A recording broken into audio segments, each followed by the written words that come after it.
Want to know why I'm balls deep in this bloody Volvo? Keep watching and I'll show you how we go about fitting the used ABS module and making it work properly. Fucking thing.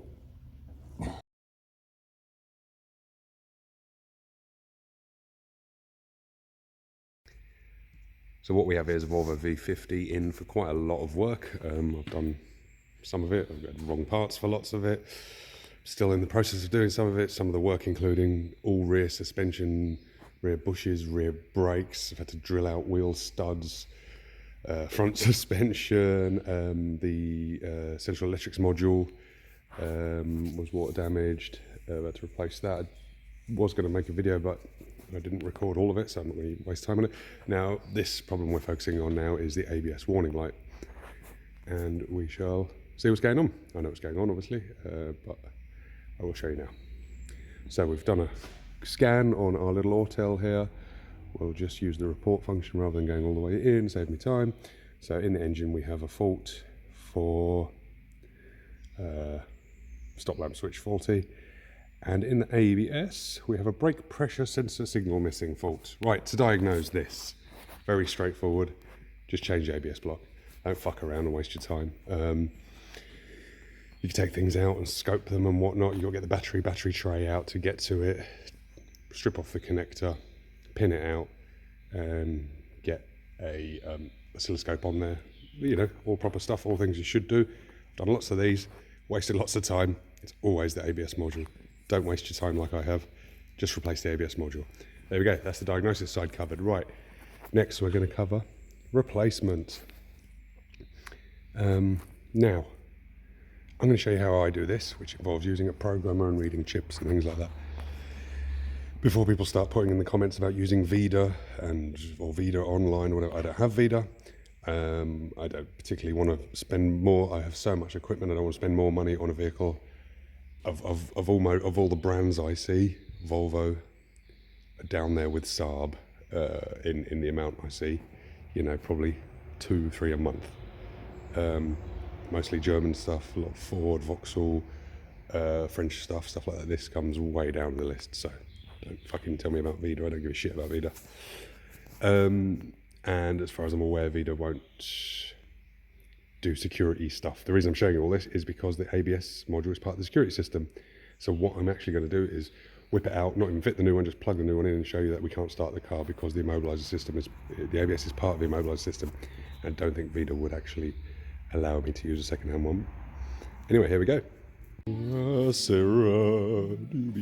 For those who don't know, if you're going to take the battery off a vehicle, take the key out of the ignition first, particularly on these. When you put the battery back on, you can spike the CEM, the SEM module. I've already replaced this one with a used one. I don't want to be doing it again.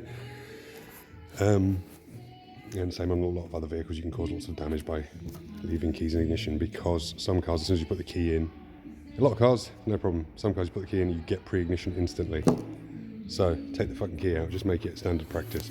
Right, step one is remove the battery and remove the battery tray. I'm going to do that now. I'm not going to bother filming that because, well, you should be able to figure it out. There he is. There's our ABS module there, battery tray and battery around. As you'll see, taking off the airbox. I've seen people not take the airbox off. If you've seen my other videos, I'm a big advocate of giving yourself some space to work and see.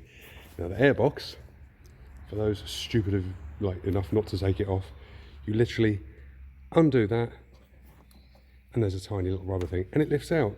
It's 4 seconds of work and gives you so much more room at the front. Otherwise you've got a box right here. Trying to take off the battery cowl, trying to take out the battery, trying to take off the back battery tray, just take it out, it's nice and easy. So yeah, so now we need to get ourselves some 11 mils, undo the brake pipes and whip it out. Sorry, a couple of interruptions at the moment. I'm currently in the middle of doing this waiting MOT and service job. For those of you abroad, MOT is our yearly government mandated inspection. Anyway, besides that, just thought I'd quickly show you this bit before I continue. Basically all the pipes are off now, all I've got to do is unbolt it. But just to make your lives a bit easier, I'm sure you can figure this out yourselves, but I thought it might help some of you. If I can get fucking light to stay still. Right, so the natural resting position of this when you undo it was to be there right in your way of the pipe, so you could either strap it out of the way with cable ties or bungee cords or whatever, or do what I do and just wrap it around the earth strap and it just stays out of your way. And the same as the two main master cylinder pipes there. The two fat pipes, one on either end of the valve body. Just slacken them off here, and that way they'll be able to move more freely when you unbolt them. The other ones are so thin they move out the way nice and easily. Right, okay, and I'll pop it out. She's out. So now what I'm going to do is get the replacement, which is right behind me over here, and just plug it in and show you that the vehicle won't start because of the immobilisation. Right, so that's the used one plugged on there. There's the original. So I better move that off the engine. Ah, hold on a minute, Raymond. What have you forgotten? It's not going to start without any power. Right, should we try that again? I've got a booster pack on there, I've got the key. I haven't pre-tried this or anything, I just know it won't start. Get the key there in the ignition. Ignition on. Won't even crank. There you go, this is not a clutch press one. These are, these will fire up. So let's have a look at what codes it gives us when this happens. Just so you know, I'm not pulling your leg. Why would I? But just to make you aware, you have to code these properly. Last vehicle was that Volvo.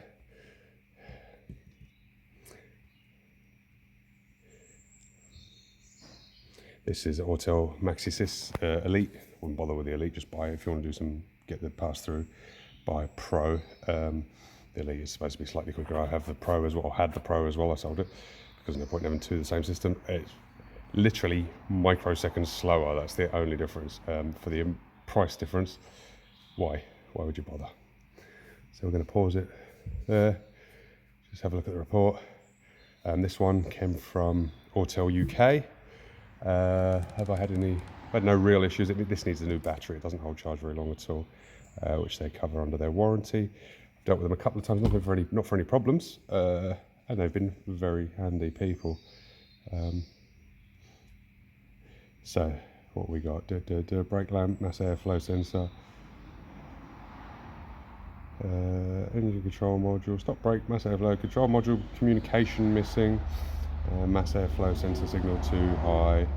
Communication between control units, fault communication, blah, blah, blah, wrong configuration. So there we go, and it causes it to be immobilisated. So let's sort that out. Briefly, just want to show you the tools that were involved in removing it. It's so simple. So it's like 7 or 8 tools.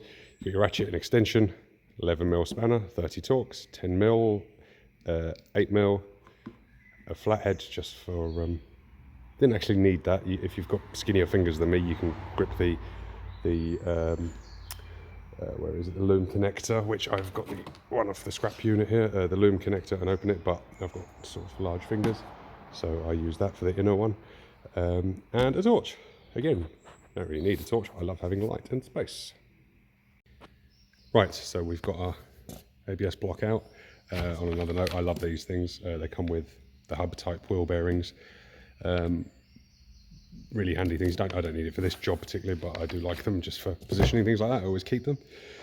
Anyway, so we need to get the lid off of the control module.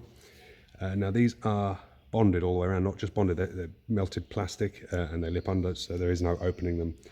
So there is no right or wrong method. There's nowhere out there that teaches you how to do this sort of work.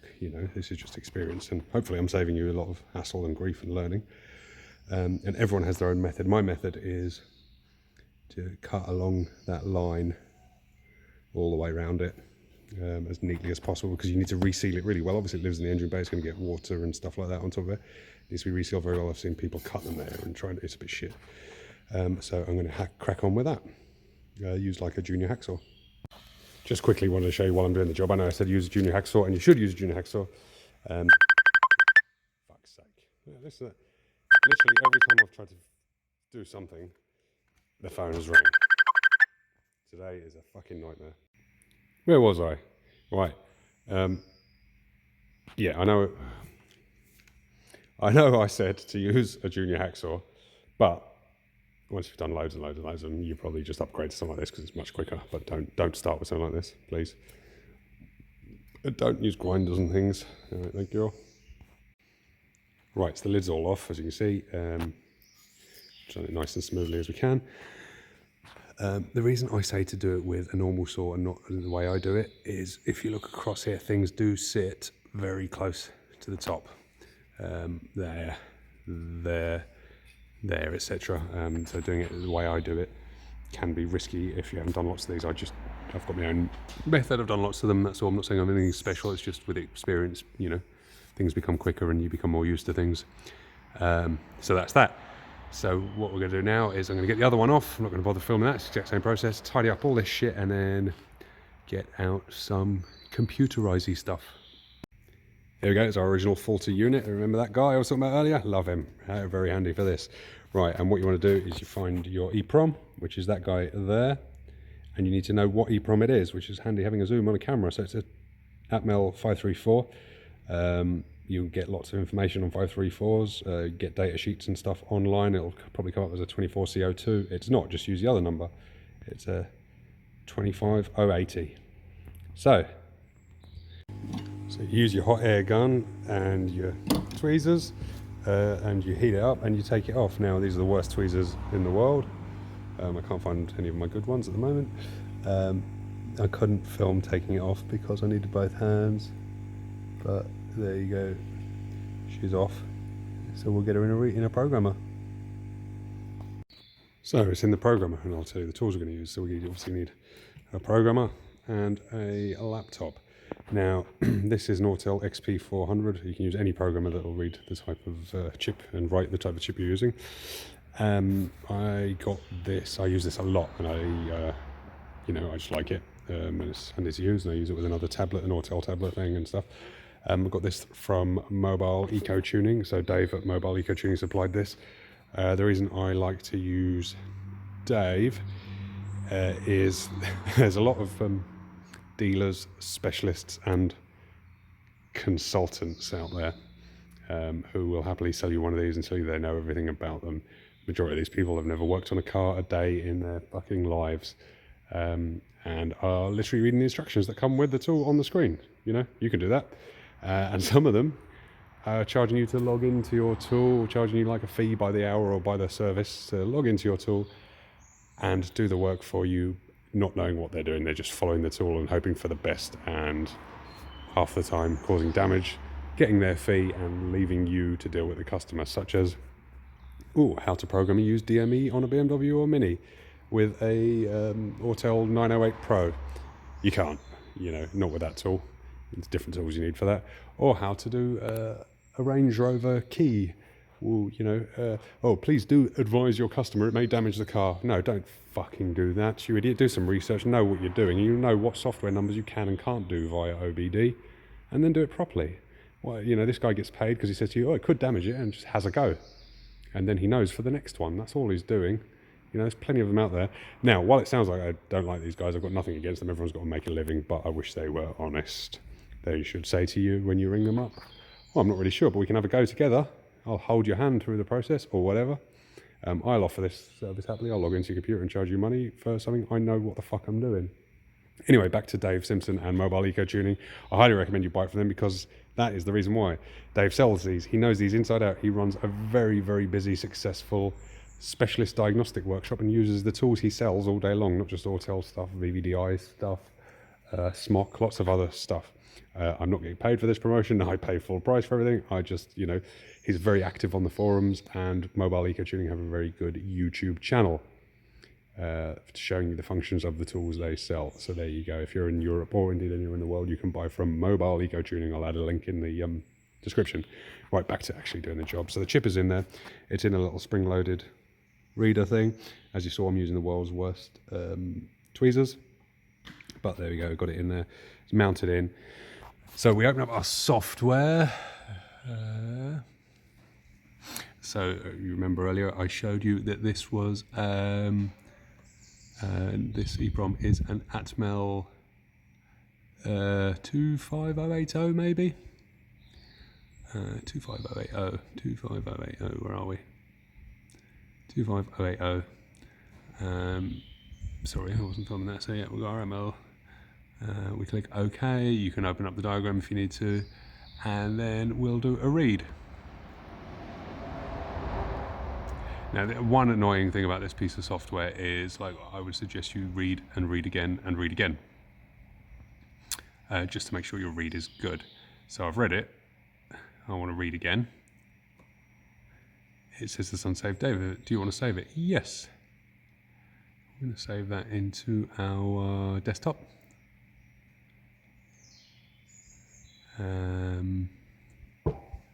We'll put that as the Ori. Now this is the annoying thing about the tool, I'll show you. Click save.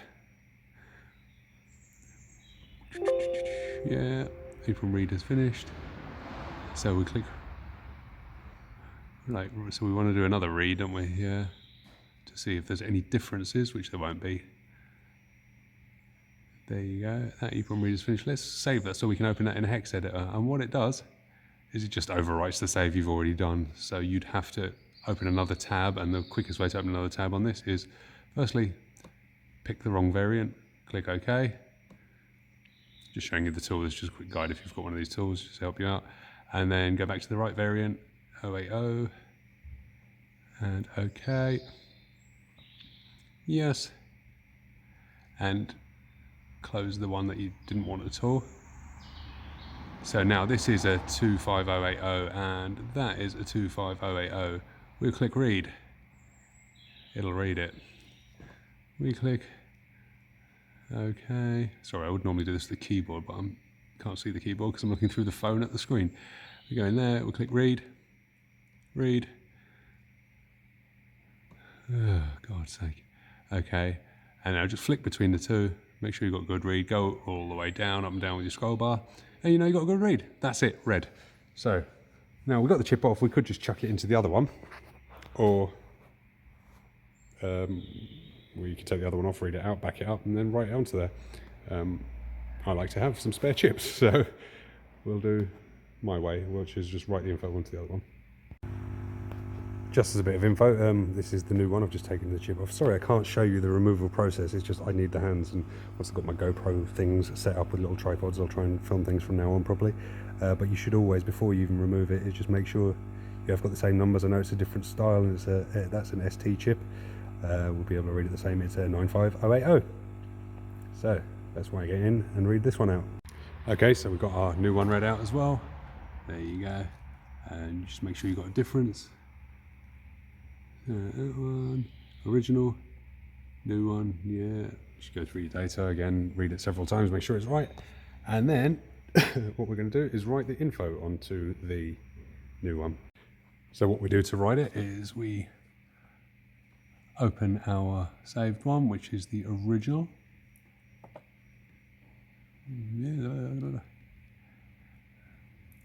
This file is open. Do you want to reload it? Yes, we do.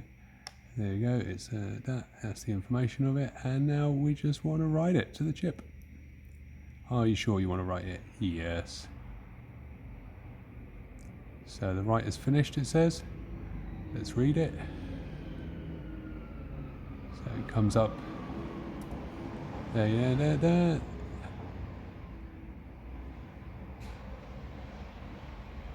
So that was the old one. That's the new one. We open up one more page just to be triple sure we're not rereading the wrong stuff. We go to that, we click yes, this is the annoying thing about the tool, that, and then yes, so we turn off that one. So now we're in this one, we'll read it. Oh, you see a little halfy thing and blah blah blah, go back to our original, exact same, there we go. So that is the EEPROM from our donor is now ready to go. The EEPROM from our donor is now programmed with the information from our original. Is ready to go back in to the donor, and it will start the car.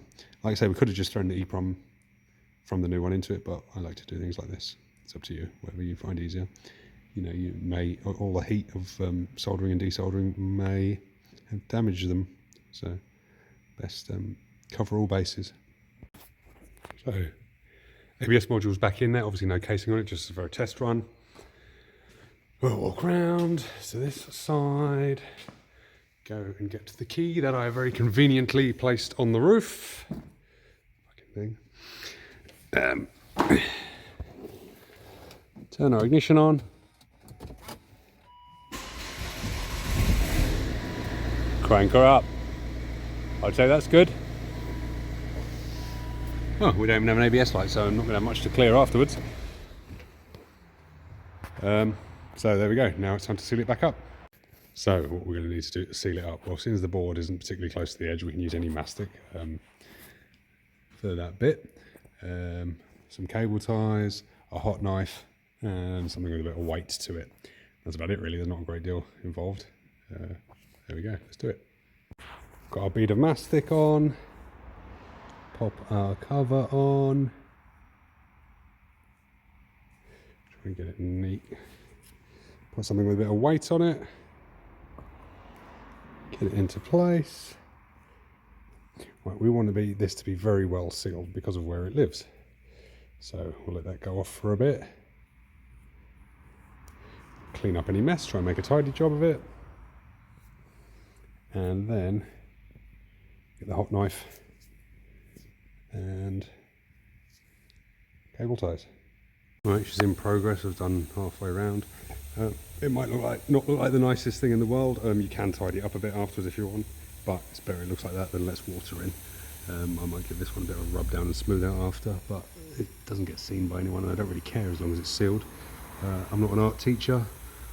I am fixing this car for literally well over £1,000 less than what the new part costs. Right, that's her done. Like I say, you can go around and clean it up if you want. It has no bearing on the actual sealing of it. As long as it's sealed well, that's all that matters, and I'm not going to put any more time into this. So there we go, it's perfect. Time to whack the car back together, bleed the brakes up, and that's it, job done. As we know, there's no warning lights on the dash anymore, but I will show you a final code read once it's all sorted. There he is, new one, nestled in his lovely little home. Looks like he's been there all his life, doesn't he? Wonderful. Right, now I put battery tray, everything back on, headlight, etc. If you're wondering why the headlight is out and the ECU is hanging down and millions of bits are off the car and the workshop's a massive tip, watch to the end of the video and you will see exactly why. And I blame it all on this thing. And, well, I suppose if the phone doesn't ring, I don't pay no bills. Right, everything's back on. Just put the ignition on, just about to scan it. I haven't scanned it yet. It is now 5:05. I started this at 8:30 this morning, but as this is a fully functioning garage, there's been lots of things that come in the way. This doesn't take like 8 hours. It's not as quick as it might look in the video though. You know, cutting it open, sealing it all up, you know, it all takes time. Right, let's pause this scan here. Let's look at our report, what it says.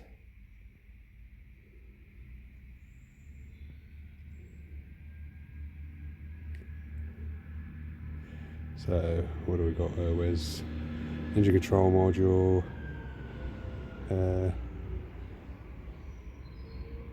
ABS brake system module. Exact same fault code, but let's see if it will clear this time.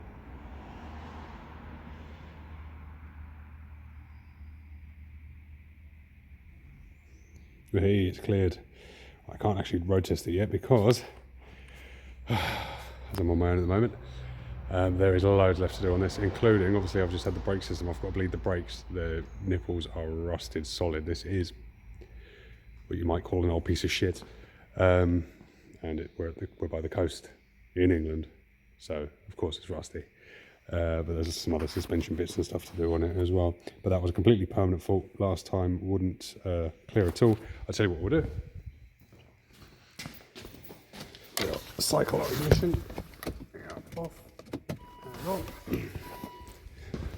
Because before you couldn't clear it, but if you cycle the ignition it would have certainly come back. We'll come out there, click OK. One more scan, just want to prove to you the job has worked. Hey, look at that. Not worried about the CM, that's just a fog light not working. So yeah, thanks for watching. watch the end. There's a little bit extra because I'm a fucking idiot. And hope this helps somebody out. Or if not, and it looks too scary, book it in with me. The contact details are on the information about the website, about my company. Oh, I'm tired, man. Look at that. I've probably got 3 or 4 hours more work to do still. Right. See ya. Why is the headlight out? Why is the wheel arch lining off? The ECU out? This previously been accident damage. The shitty old box for the ECU in bits. Well, the great thing about running a garage on your own is the constant interruptions and you either forgetting what you've done or being disturbed and whatnot. So it was 2 hours ago I refitted the replacement unit just as a test fit to fire it up and see what happened. And for that 2 hours I've been searching frantically for the key, been through the car, been through all the cars I've worked on today, everywhere in the workshop, toolboxes stripped to bits. I have rang one customer who took their car and I stripped everything at the front of the car down to get access to see if it had fallen in there because I've had it on the scuttle panel. And I gave up and I was going upstairs to do something else, and guess what I noticed on my way back downstairs?